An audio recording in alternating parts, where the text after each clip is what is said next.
Well, folks, we didn't see this. Well, I mean, we didn't see this coming. No one saw this coming. This was a literally a last minute kind of thing, and yeah, I mean, it's here we are watching the events unfold literally at the bowling alley when that happened. Like it was, I don't know, Chris. Would you get a notification or anything, No, or my notification was from you, and it was, and here we go. And I was like, wait a minute, what's going on? I had no idea. I was at my buddy's house. We were just kind of chilling out on a Sunday night.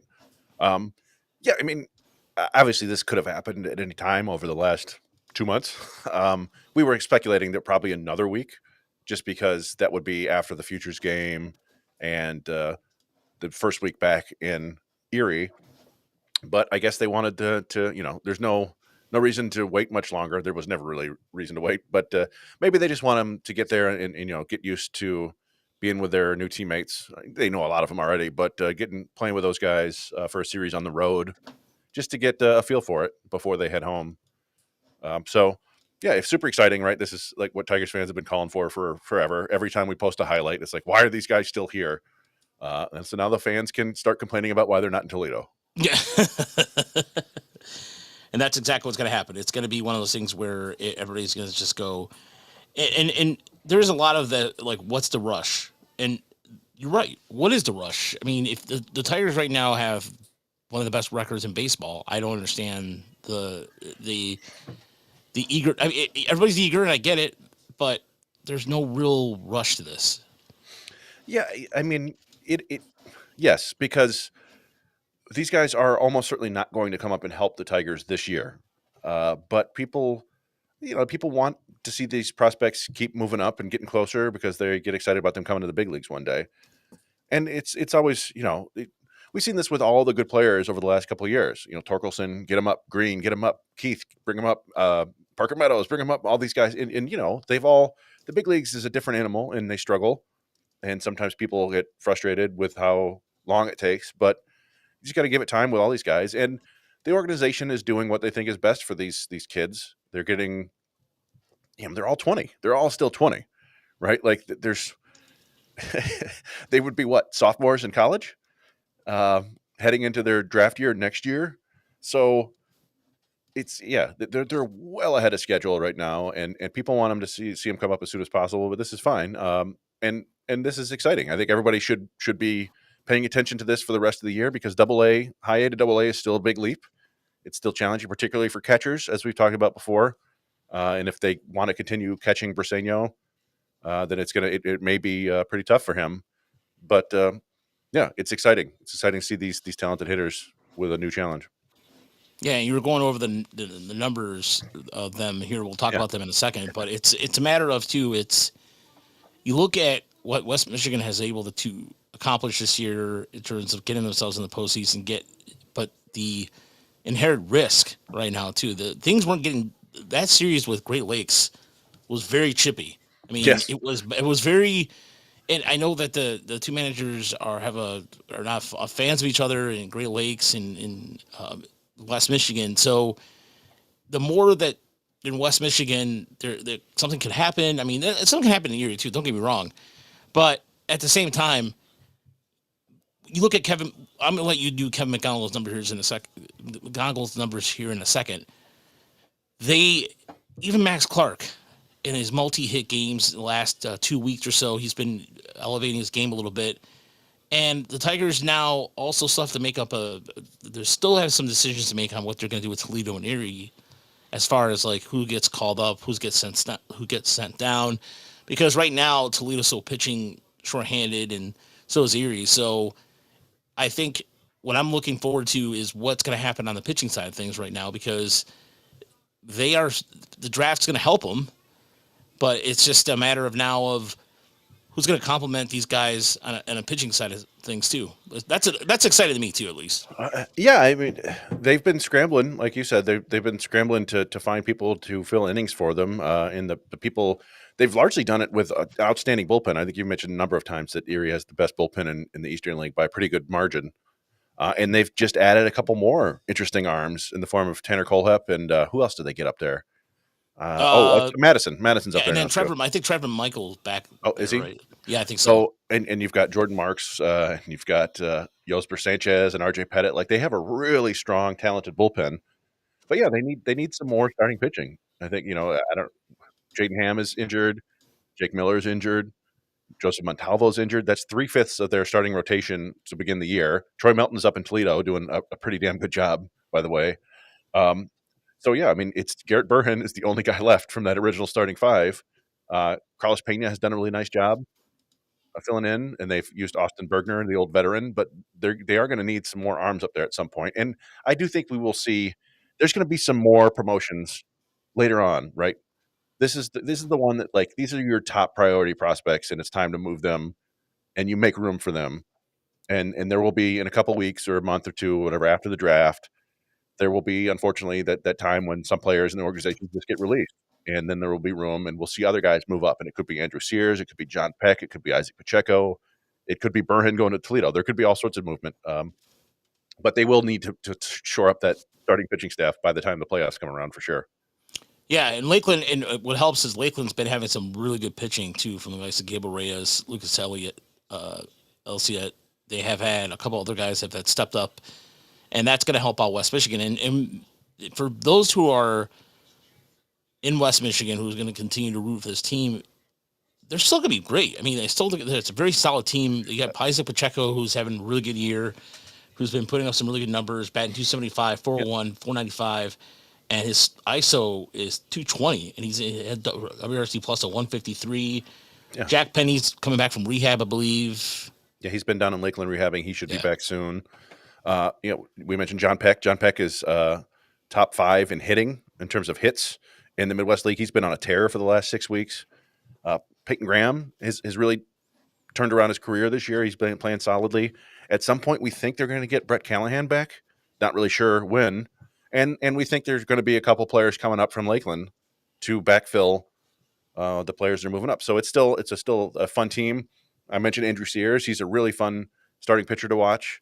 He had another solid outing today. Rainer Castillo is kind of up and down, but you catch him on a good day, and he's really solid. And so, yeah, there's still a lot of talent there on the Whitecaps. And who knows? Maybe if the Tigers end up drafting a few college position players, they may show up at West Michigan toward the end of the year. Yeah, that's definitely going to be the case there, where I think that even wherever they draft, it could be the 24th pick or the 34th pick that could end up being at West Michigan to start, because depending on the level of talent there, that could be the case. And so, and the draft, by the way, is next Sunday. So next week, by the way, a couple notes. First and foremost, there will be no Monday show because I'm not going to be doing 4 hours of Sunday show plus Monday show. But says me, but we're not going to cover the first week of these guys at Erie. How could we do that to our fans? Yeah, well, we could. I mean, I just don't want it. There's Monday activities right during the All-Star game, right? There are, and also Monday is the second day of the draft. So there will be like 17 other players to talk about. Yeah, so there's going to be so the draft coverage will continue. So next, if you want to pay us extra money, we'll do. Yes, well, that's what I was going to say. So speaking of that, by the way, if you go to our Patreon now, Seth, who's Seth? Brandon. Brandon. Oh, Brandon. So this was an emergency pod. This was Brandon's going to be. Brandon will be on tomorrow. So I think because next week he won't be here. I think next week he won't be here because he's going to be on vacation. I think. No. I think he means, is it Seth Stevenson? He's probably talking about Seth Stevenson. Seth Stevenson. Sorry. Yeah, Seth Stevenson. Yeah, Seth Stevenson too. Sorry, we didn't want to. Sorry, we didn't mention him. Yes, he's a fun player too. So yeah.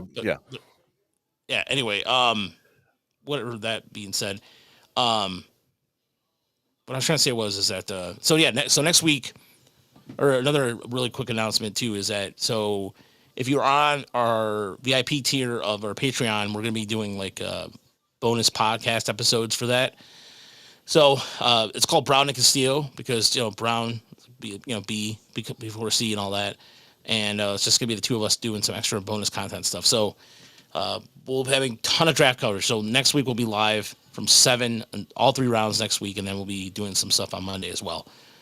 and recapping the week. So there's gonna be a lot of podcast stuff, a lot of written content to the next couple days or so. We could get, and thank you for your support. We could get, Matthew, yeah, We did Matt, mention that the other yeah, day. Yeah, that would be a good idea. If those guys are still alive. Well, yeah, they're below. Yeah, anyway, I think Bartles perhaps may have died from drinking too much, and James yeah, went to rehab and he's now selling hemp. I don't know. Let's see what happened to those guys. But yeah, anyway, yeah. Anyway, that being said, though, a lot of content to get to, though, but the next couple weeks. But yeah, so it's an exciting time right now. The Tigers are. We'll talk more about the school. Today's start was insane, but getting back to Clark and McGonigle and Briceno, Chris, why don't you just tell the fine folks Kevin McGonigle's high numbers as he leaves for good. yeah. So obviously ridiculous. And people have seen the highlights and be like, "What is this guy doing here?" So 36 games in high A. McGonigle hit 372, 462, 648. Scored 37 runs in 36 games, 19 doubles in 36 games, 7 homers, 39 WRIs, 39 RBIs, 23 walks to 19 strikeouts. The one issue, he was only 3 for 8 on stolen base attempts. At least 2 of those were bad calls. I will say that. And a couple times he got thrown out trying to steal home. But yeah, that all comes together for an 1110 OPS and a 207 WRC plus, which is the second best for a 20-year-old in high A since 2006. Minimum 170 plate appearances. The only player who had a better was Joey Gallo in 2014 when he hit 323 with a 21% walk rate and a 413 ISO.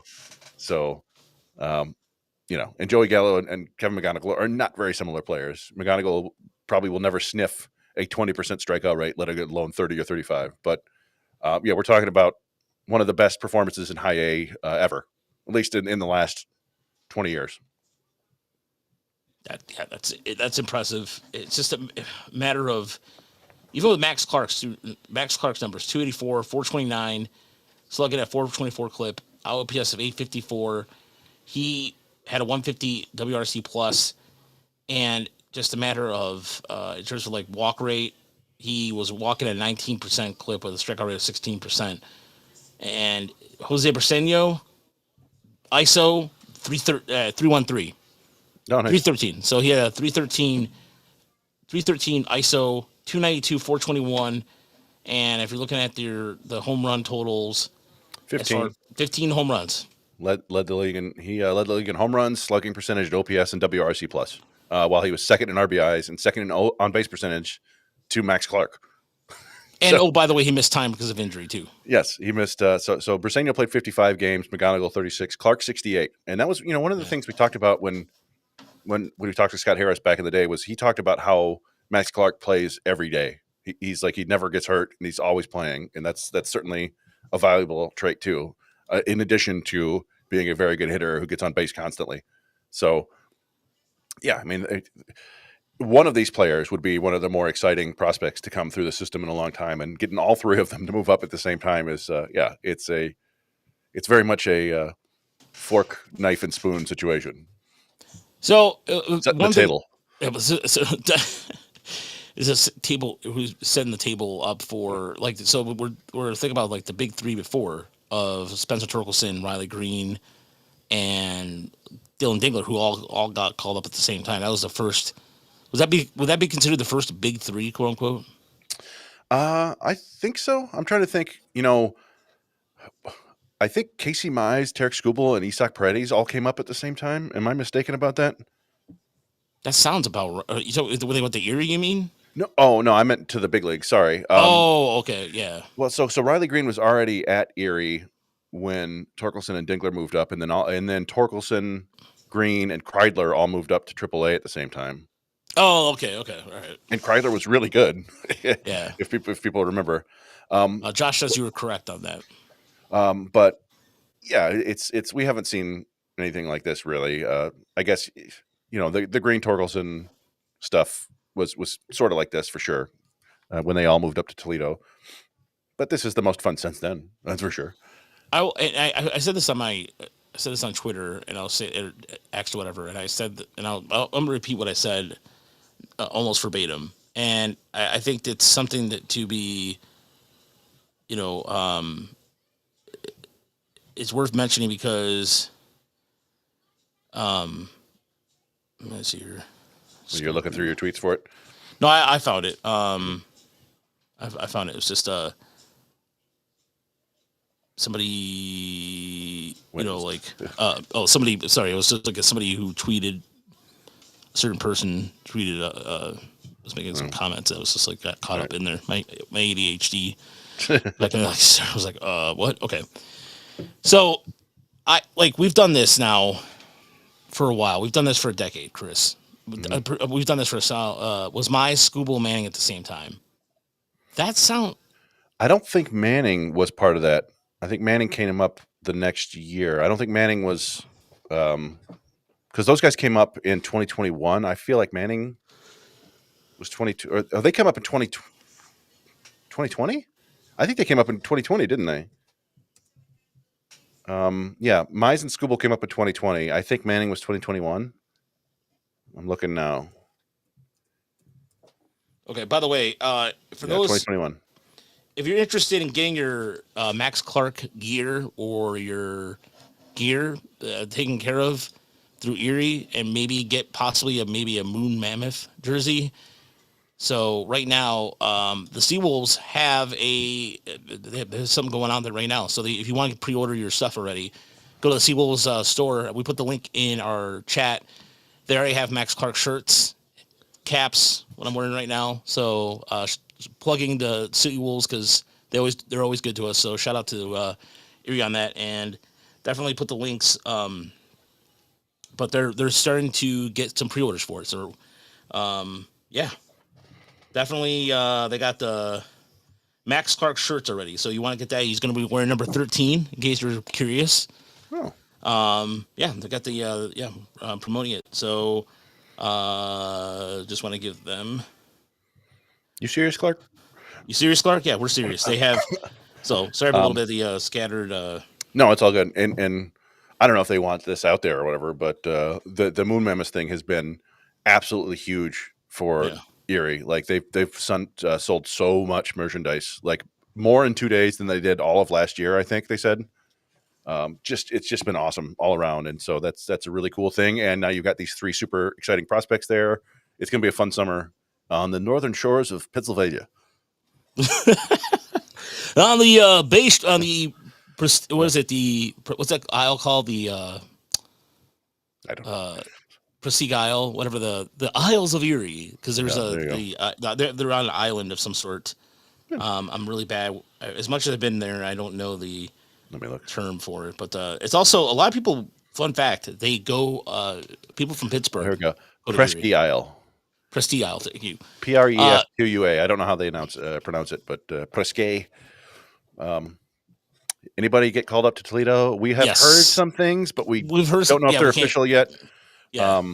Sounds like 2 Seawolves moving up to Toledo. 2, yes. But yeah, we don't want to announce it because the teams like to do stuff like that. Or the players like to do it. It's, but yes, a couple players are moving up. There may be some movement to the development list. There may be some players, other players moving around in the system. It'll all come out in the transaction logs in a day or two. Certainly nobody as exciting as these 3. I will say that. Yeah, we'll leave it at that. So this is what I wanted to. We're witnessing something rare. The Tigers are one of the best teams in all of baseball, and have 3 prospects that are heading problematic. Maybe not. I don't know. I'm not.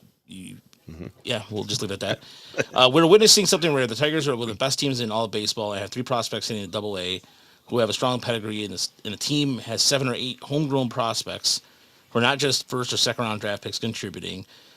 In a minor league system that, yes, it is a little bit top heavy, but have a collective best winning percentage of all of baseball. And I'm going to sit back and look. Here's the thing. I've never, as however old I am, I've never seen this ever. And ever, when the Tigers were good, when the Tigers were going on the Dombrowski years, you knew they were good. You didn't give a crap about the minor league system. That's fine. You were like, hey, the Tigers are in the World Series, they're contending, da da da da. But you were also paused for concern when a player got called up, you were like, maybe I was like, who's going to backfill? Mm-hmm. Well, yeah, I mean, we say the depth isn't necessarily there of like high end talent, but they've got good players at like every position at every level. That's why, like in the past, you could make a strong argument that calling up Pacheco and Peck would also make sense right now, right? Or Yeah. calling up Sears or Jackson Strong or Fred Gerber Montilla. Like all these guys could theoretically get Oh, called so up. by the way, we can say that. Yeah. Trey Cruz has been promoted to Toledo. So Oh, all there right, you go. okay. Yeah. Is that the only one they've announced so far, or how do we? That's the only one that's been announced so far per Okay. Ari Alexander. Huh. So, But yeah. So what was I saying? There, yeah. The way the system is now is like there are a lot of guys who deserve to move up, and there are only few guys that they really feel like they make room for. Right. yeah. Everybody else is kind of they're happy letting them continue to play every day and do their thing. So yeah, and we like I said, we'll see some more promotions in the next month or so. It's just a matter of the unfortunate side of the business taking place. Yeah. Yeah. And yeah, and we mentioned we kind of touched on this. This is neither here nor there, but Troy Melton, the top pitching prospect in the system, is really doing well in Toledo. Like he got roughed up a couple times, had one of those outings, but his last 3 starts have been bonkers. 10 strikeouts in one, which is a career high. I think he had 7 in his most recent start, and he needed 63 pitches to get through 6 innings. Fastballs Yeah. averaging 96, touching 99. He got 7 swings and misses with his breaking balls, I think, and 7 with his fastball, and on those 63 pitches, just looking like a guy who could really help down the stretch, either out of bullpen or as the 5th starter. So it's they're in this position right now, and it's a very enviable position. Now, you talked about it. One of the best records in baseball, if not the best record. I don't know what the Dodgers have done today, and one of the 5 best farm systems in baseball, and a lot of guys who you could either call up to help you or trade to help you. They could do both. So it'll be really fascinating to see the route they take this year. Do they feel like they're really a World Series contender and they need to make that big splash trade right now, or do they want to be kind of a playoff contender for the next 5-6 years and hold on to these prospects and give themselves those 6 different chances to win the World Series rather than go all in right now? I mean, I'm kind of tempted, or I would be tempted to go all in this year or next year because you're probably not going to have school ball after that. But and looking at other sports where sometimes you feel like you're going to keep competing, and it doesn't work out that way. All you have to do is look at Baltimore Orioles right now, and some people think the Lions maybe missed their best shot a couple of years ago. So, I don't know, when you're this close, you kind of want to go for it, but I don't know. We'll see what the front office decides to do. Oh, hello, Mark. Yeah. Oh, Mark, good to see you, man. That was there was an interesting thing that came up too about the Dodgers did lose again. Melton, speaking of, thank you, Matt. I was just catching up with the comments here. They never cared about our farm system in Boston and Philadelphia. It's true. I think the Philadelphia farm system is actually pretty solid. You don't think of them that way necessarily, but they've and Dombrowski will always trade his prospects for big leaguers. That's Right. his thing. He will do it. They did it last year for some relief help. They traded a couple interesting young starting pitchers, but they've got some really nice young players right now, and I think he's turned a little bit of a leaf there. I think Dombrowski's not dumb, right? And he Yeah. knows he's always for the most part, kept the prospects that are really good, right? Yeah. Like he kept Devers, traded away basically everybody else, kept Castellanos, traded away. I mean, Willie Adames, that was a tough one, but and he didn't see Suarez coming. I don't think anybody did. But for the most Yeah. part, he moves the guys that are movable and keeps the guys that he wants to keep. And I think he knows now that prospects are more valued than ever for whatever reason. Yeah. And so I think he's less likely to, trade the farm, as it were. But he's He still didn't going to trade Oren Kettering or what that guy's Ryan. Yeah, he didn't trade Ryan. Ryan Kettering. They didn't trade Aiden Miller. They haven't traded Justin Crawford yet. They've got a couple of young guys that they could have traded Starlin Caba before the bloom kind of fell off that rose. But they've got Arun Escobar now down in Loe. They've got some interesting players. So yeah. As far as Melton goes, Hinch has been a big fan of Melton since spring training. Let's just put Mhm. it through that way. And it's really it's a thing with Melton where he just keeps doing what he's doing. I mean, his last start against Columbus, he outdueled what was he Andrew is it Andrew Messick? Was it Parker Messick? Messick. Parker Messick. That was a classic. Those Yeah. both guys were dealing, and that was a really good duel. But Melton was much more efficient. Like he was very Yeah. efficient. He didn't get to a 3-ball count until the 6th inning, That's great. and his slider looked really good. His fastball was playing up really well, and he definitely was like, look, I mean, I love arguing this with Mark. Just I don't get I'm not trying to get a rise out of Mark, but when Mark and I were going back and forth about he's a reliever, no, he's a starter. Either way, regardless, he's damn good, and like the Tigers definitely they're going to be calling up Montero for tomorrow's start against Tampa, and they're going to put Enos back in the bullpen. But look, the bottom line is this: is that like Melton has been able to make the adjustment to Erie to Toledo just fine. Again, we as Mark's now saying he's a reliever. I like it. Well, so Yeah, I I mean, know. Yeah, it's a go ahead. fun argument. Yeah, To me, like the things that make you a reliever are an inability to throw strikes, um, a like a what do you call it, a high effort delivery, right? And in a lack of secondary pitches. And I don't think any of those are the issues with Melton. Doesn't mean he might not end up in the bullpen down the road, right? It could just be his ultimate role, but I think they're going to run with him as a starter as long as they can because he's holding, like I said, he's holding 96 to 98, 75 pitches into the game. Like that's stuff that's pretty rare. I mean, it's not nearly as rare as it used to be, but if you've got a guy who can do that and throw strikes with it, I think you can work with that, right? You get him with Feder and Lund. You work on the secondary pitches. You know, Tarek Skubal didn't have his changeup until the last 2 years, right? Like yeah. guys continue to develop in the big leagues. You use Melton as a big hulking ball of clay and figure it out. But if you need him in the bullpen this year, that's fine. Um, and what was I was going to mention? By the way, there is something to be Oh, said. Oh, he said when they start featuring guys in the pregame, does it mean something? It does. It's a hint on something because Hinch. If you go like so, every time I go down to when I go down to Comerica Park and I get a chance to talk when Hinch talks to the media, when he mentions a prospect quite a bit, there's a good chance that, especially if it's somebody that's going to be promoted, chances are you're going to see him at the big leagues at some point. We're talking about with pitcher. In terms of like a pitcher, if he mentions the name a couple times, it's like, oh, interesting. Take note of that, and it doesn't mean every time, but there is some merit to about Melton because Melton has been talked about since spring training. Again, it was just a matter of him adjusting to that ball, the difference between the ball in Double A, which is a softer ball, to Major League ball, which you get to Toledo, and he's been doing just fine with that. So there is we're living in a golden era of Tigers baseball. We are. I can't believe I'm actually saying that phrase. Chris, like I said, Mark, we did a lobster boil house. So let me just that give you a was flashback. The shrimp boil caper episode in 2019. Okay, it was you, me, Max Bowman, who was a writer at the time. sure. He was writing for the Athletic, but he was covering the Tigers. Now he's doing the Red Wings. Now he's doing the Red That's Wings. great work there. Yeah, fantastic softball player, good swing. Like he's Mark's Max's outstanding citizen. Anyway, we're all sitting around Mark's house, and we're talking about you know Yeah, no, like I remember distinctly like having a legitimate conversation about like the future of Victor Alcantara.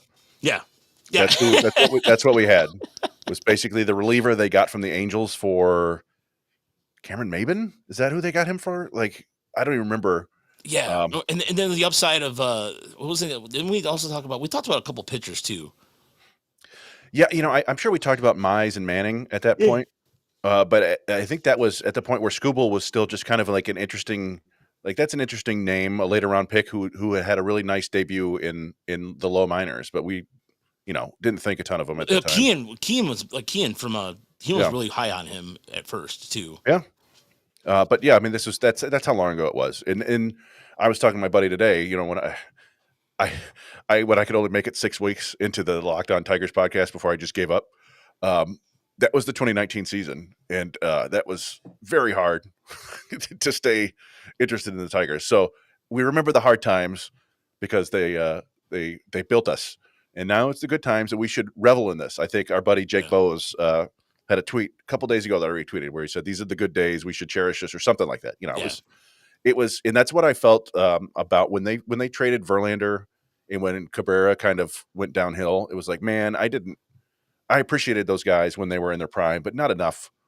Like you should, you should be locked into every Scooble start. You should be rejoicing every time you get to see Riley Green hit. And instead of like bitching about Bailey Horn going in the 8th inning, who cares? Who cares? Who cares? It's a game in the middle of July. Who cares? Who gives a fuck? Seriously, sorry. Pardon the language. But why are you caring that Bailey Horn got in the game?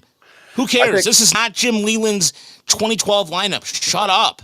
And that's AJ Hinch doing AJ Hinch things, right? Like this is the Tigers have what, a 12-game lead in the division. Yes. It's early July. Hinch wants to know who he can count on in these positions later on. And the only way you can find out is by putting them in that spot. Can you count on Bailey Horn to get you outs in a tight game in the 8th or 9th inning? And it didn't work out great. But he's certainly counting on Chase Lee a lot more now because Chase Lee is getting more opportunities. And we said before, relievers are so weird. Will Vest was not the guy he is now for a long time. He got taken by Seattle and returned because they're like, meh. Yeah. And then something clicked when he slid down that hill in a Little League game, and he's been just a dominant reliever ever since. And I don't know if any of us ever saw that coming. So you got to give these guys a chance. And if you can't do it when else are you going to put these guys into a high pressure situation? If you don't want to learn about them, when can you do it? So it didn't work out great, but then it worked out just fine because, it was fun. Today's game felt more like one from late last year. It was like, well, how did that happen?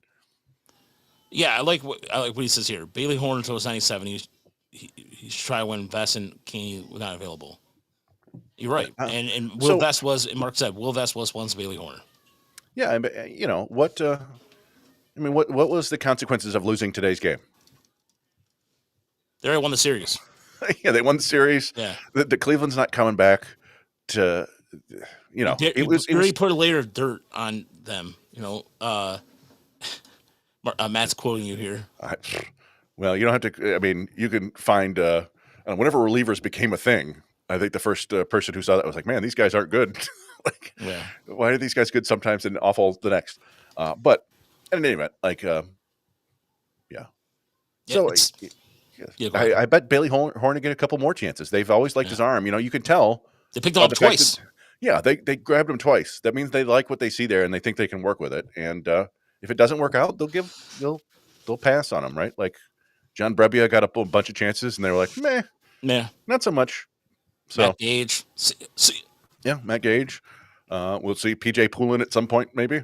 Yeah, his roster thing kicked in. I don't know why Manning is on the inactive list. He hasn't been pitching terribly well. Yeah, I'll say that. But that's been the case for a long time now. So I don't know if the only thing I can think of is that they are trying to tweak something. Where I know he was throwing in a cutter more. So what I think, this is only what I think. I'm not 100% for sure. Is a lot of times he uses the development list as a way to work on another pitch or change mechanics because that will allow them to have more time to do that. So that's what I think. And I think it was the inactive list, right? It may be that you can't put somebody who's on the 40-man roster on the development list. I have to look into that, right? Because they put these guys in the dev list all the time. But or the hot and ready list, they call it sometimes. So I don't know exactly what's going on there. Maybe there's something going on in his personal life. We'd have to do some digging in Toledo, but we I don't know. What do we got people getting promoted. It's fun. Yeah. As far as let's this is a very short podcast because tomorrow we'll be doing the big one with Brandon. Also, Emily will be joining us talking about the West Michigan, what she saw in the series against Great Lakes because she was out there for that. She was in Akron. For Erie. No, Akron. No, I'm sorry. Yeah, she was there earlier in the week with Ashley Great Lakes. Was Ashley was in Great Lakes too. So, yeah. But yeah, the Rays are going to be. That is going to be an interesting series, Dennis, because the record they have the best record against teams over 500 in all of baseball too. So they're a team that it's going to be a challenge this week. But they after that, I think they end the series. Who are they going to the All-Star break with? The Pirates? No, is it? Let me look. No, look at that real quick. But while yeah, looking for that though, there is a possibility too. Mariners. Mariners. Okay, so the Mariners. The Tigers might be looking for starting pitching. There's a lot of the trade rumors, all that stuff is going to be coming up. So Seattle, everybody, thank you very much, Seattle. So tomorrow we're going to have our normal show starting at 8:30, 9 o'clock after the Tigers game with Brandon Day will be joining us, and then like I said, we'll have Emily. Maybe we will have Ashley on too, talk about what she saw, and then next Sunday starting at 7 o'clock, all 3 rounds of the draft. So. Sit back. We're going to be either at Chris's house, or we're going to be doing, or this setup. We might be doing the pool thing again. If you guys want to see us do me jumping into the pool and a random pick again, I can definitely do that. We need a different development, like somebody like maybe Scepter. If Scepter's around, maybe he can throw like a water balloon at me or something, or just like you can throw a football, or have Tara like have your wife just like nail me with a pie or something like that would be cool. I think she might get some embellishment on it. Like who likes pie? Yeah, I don't know. We could. It depends. I don't know what the weather looks like in a week, but it's it's usually one of our more enjoyable shows because we get to talk about stuff that I don't know. It's super nerdy baseball stuff, but that's what we're into, right? Like we've been digging through all these. I've got my list of outfielders coming out soon. Yeah, I got my pitchers coming out too. So I think do a shot when ESPN says 5 till Steven. We could. I did many years ago. I did an article at Tigstown about the irresponsible player comps you get during the draft show, and it's like Harold Reynolds was particularly egregious. Like he compared Dansby Swanson to Alan Trammell, I remember, and was like, huh, okay. So yeah, maybe every crazy comp we hear, we can do something nuts. Walter said you can Volpe with someone with baseball, aka hit Aaron Judge in the face. Have Scotty throw. You know what? Bentley. If Bentley comes over, I could have Bentley do that. Like throw a football at us. That'd be a good idea. Plenty of possibilities. We still have to figure out the structure. All I know is this: we're gonna be talking about the first half of the. We're gonna be talking about the Tigers while the draft is going on. Tigers, all the teams, everything. So it's gonna be like literally just none but nerdy talk until the Tigers draft, essentially. So it'll be driven by you guys. It's going to be, like I said, the show is kind of a looser format. And like I said, it just, sometimes I jump in and out because either I'm going to be jumping into the pool or whatever the case is. But it's going to be a fun show. And we're going to have a lot of just random guests here and there. Microwave Nick from Woodward Sports. Scott Bentley, who is now, done this now for 4 years with us now? 5? Sounds about right. 5 of them, something like that. So... what I'm putting together too is I've been trying to put this together. I hope I can get it out. Is the best of draft takes we have. So we have a lot of audio from our drafts. Oh, so boy. I was trying to put especially my reaction the Max Clark reaction. Like, what? My initial reaction. It's a fun time, and so stop on by. It is going to be. It's just a. Yeah, I don't know if anybody happens to be anywhere near Harrisburg, Pennsylvania, go ahead and see the new lineup. It'll be interesting to see where they're going to hit these guys. Is it going to be Clark, McGonigle 1-2 with Briceno, Lorenzo 3-4? Where's Max Anderson going to hit? It's going to be fun. Not to mention, you know what? I forgot to mention this too. When they come home for the first time, that weekend they play. So Saturday is the Moon Manos game. So John Oliver's going to be in town. So they're going to be in town. They're going to have that. And then the world's biggest baseball is going to be the next day on the July 20th. So Friday and Saturday. So Saturday is going to be standing room only. They're going to be sold out. Friday is going to be sold out.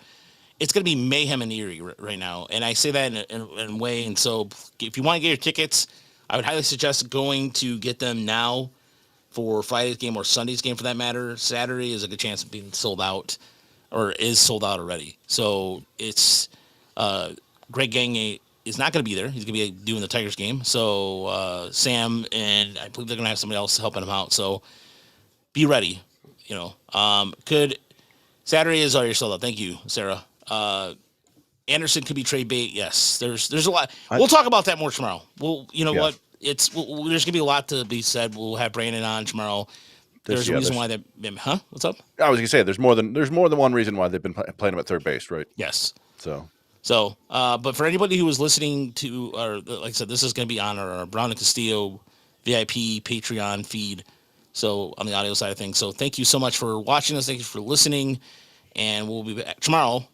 Listen to us live, 9 o'clock on Twitter and YouTube for the week 4. Is it week 15 recap? oh boy, I have to check Canva.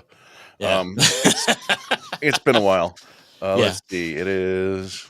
Well, we have it. It's week something. So it would be week 15 for Toledo, 14 for the others. So week 4. Yeah, let's call it week 14. So week 14 recap. We'll be talking Tigers. We'll be talking all the minor league affiliates, and the Skull Productions. I like that name, by the way. Nice. I like that. He's a Mariners fan here. Y'all's farm system is super fun to watch. Well, thank you. Right back at you. Mariners farm system with like 9 top 100 prospects. It's not terribly deep, but they've got a lot of really high-ranking prospects. You got Montez, and you got Emerson, and you got all those good guys. So the Tacoma Rainers. I watched the Rainers game because they are. We do my other job is doing some sponsorship with them. That's a fun team to watch. The AAA team. That's a fun team to watch. So we'll be back tomorrow. Thanks so much. Stay classy, everybody, and have a good night. And I forgot to play the music. Where is the music? There we go. There.